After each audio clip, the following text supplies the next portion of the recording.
কালীঘাটের সামনে থেকে গ্রেফতার বাংলাদেশি অভিযুক্ত 41 বছর বয়সী আজাদ শেখ।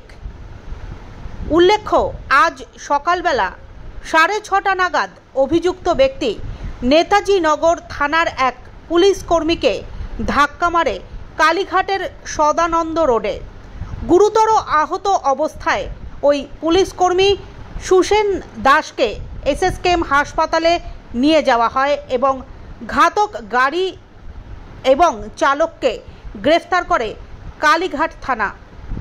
তদন্ত চলাকালীন চাঞ্চল্যকর তথ্য উঠে আসে পুলিশের হাতে। 2023 সালের অক্টোবর মাস থেকে আজ পর্যন্ত অভিযুক্ত আজাদ শেখ বেআইনিভাবে বাংলাদেশ থেকে ভারতে প্রবেশ করে এবং উত্তর 24 পরগনায় বসবাস শুরু করে। গাড়ির ধাক্কায় গ্রেফতার করার পর পুলিশ যখন তার কাছ থেকে নথিপত্র চায় তখন সে ভুল নথি দেয় এবং সেখানেই পুলিশের সন্দেহ হয়। পরবর্তীতে জানা যায় আজাদ শেখ আদতেই বাংলাদেশের বাসিন্দা। এই গোটা বিষয়টির তদন্তে ইতিমধ্যেই নেমেছে কালীঘাট থানা।